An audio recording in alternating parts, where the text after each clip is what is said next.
നമ്മൾ ആലോചിച്ച് നോക്കുക, പിന്നെ കേരളത്തിൻ്റെ മുഖ്യമന്ത്രിക്കെതിരായി എത്ര കേസുകളാണ് ഉണ്ടായിരുന്നത്?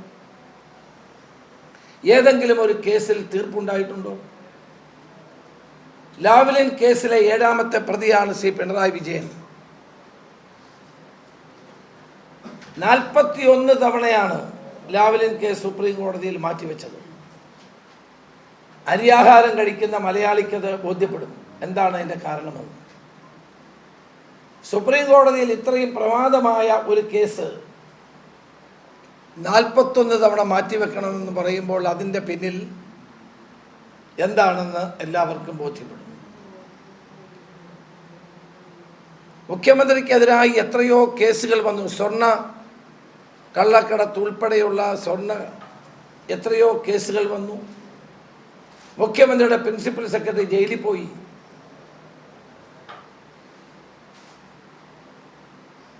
നാഷണൽ ഹെറാൾഡ് കേസിൽ ഞങ്ങളുടെ പ്രിയപ്പെട്ട നേതാക്കന്മാരെ മണിക്കൂറുകളോളം ഇഡി ചോദ്യം ചെയ്തു. രാഹുൽ ഗാന്ധിയും സോണിയാഗാന്ധിയും എത്ര മണിക്കൂറാണ് ചോദ്യം ചെയ്തത്? ആ ചോദ്യം ചെയ്യൽ അവർ വഴങ്ങി. കേജ്രിവാളിനെ അറസ്റ്റ് ചെയ്ത് ജയിലിലടച്ചു. കേരള മുഖ്യമന്ത്രിക്ക് ഒരു നോട്ടീസ് അയക്കാൻ പോലും കേന്ദ്ര ഏജൻസികൾ തയ്യാറാകാത്തതിൻ്റെ രാഷ്ട്രീയം നമ്മൾ ചേർത്ത് വായിക്കേണ്ടതാണ്. ഞങ്ങളാരും കേരളത്തിൻ്റെ മുഖ്യമന്ത്രിയെ നിർദോഷിയാണെന്ന് ഞങ്ങളാരും പറഞ്ഞിട്ടില്ല. അദ്ദേഹത്തിൻ്റെ പേരിൽ ഈ ആരോപണങ്ങൾ ഇപ്പോഴും നിൽക്കുക. ലാവ്ലിൻ കേസാണെങ്കിലും സ്വർണ്ണക്കള്ളക്കടത്താണെങ്കിലും അതുമായി ബന്ധപ്പെട്ട അദ്ദേഹത്തിൻ്റെ ഓഫീസിൻ്റെ ദുരുപയോഗമാണെങ്കിലും ഇപ്പോഴും സജീവമായി തന്നെ പൊതുമണ്ഡലത്തിൽ നിൽക്കുന്ന ഒരു കാര്യമാണ്.